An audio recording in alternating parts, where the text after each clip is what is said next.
And there we have Snizzle, all by himself. Also, I have a feeling that the forest is getting bigger and bigger. Not by length, just the height.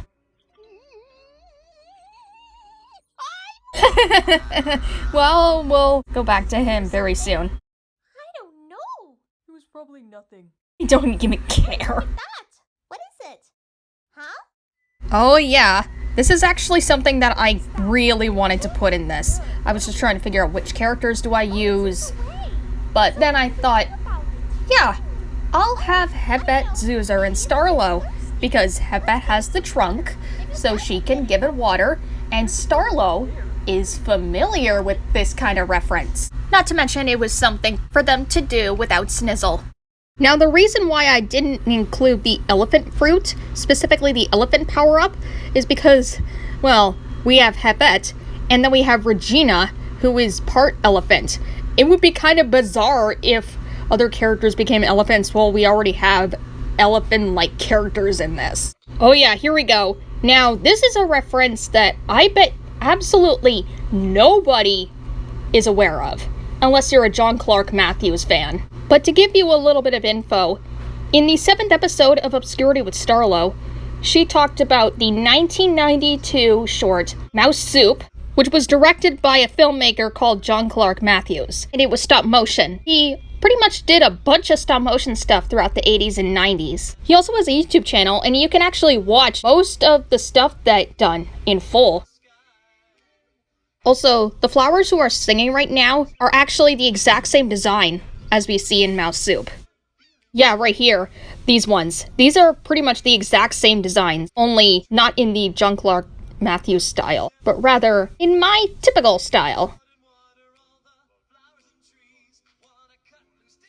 Yes, there is stop motion, but there's also some traditional animation, which is only seen during some of the musical numbers. And I guess they sometimes use CGI, but they often go with hand-drawn. Speaking of hand-drawn, this might be off topic and this might sound like a bit of a rant. As you may know, there are people on the internet that say that they prefer hand-drawn animation than CG animation.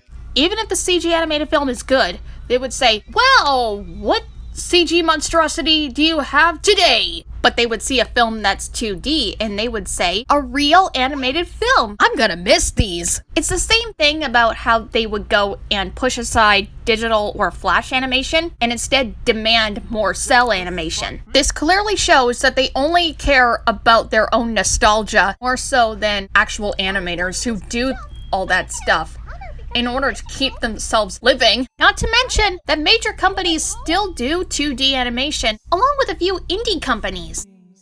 And obviously, CG animation is great. I mean, there are people who do like it. It doesn't matter what kind of animation style something is done in. And as for those people, sometimes I feel like they kind of suffer through nostalgialitis, which is what people have when they take their nostalgia way too far, that they would just dump on anything that they see as modern or just new. And one more thing, I feel like the term modern is really losing its touch because they think everything modern is bad, and not to mention that in a few years it'll no longer be modern. It'll be considered classic. Imagine this. In 2025, Bluey is bad. In 2090, Bluey is good. By the way, love you all Bluey fans. But do you hear what I mean? At least this will be considered a classic in many decades. But yeah, that's all I had to say. Also, that had to be a painful grab.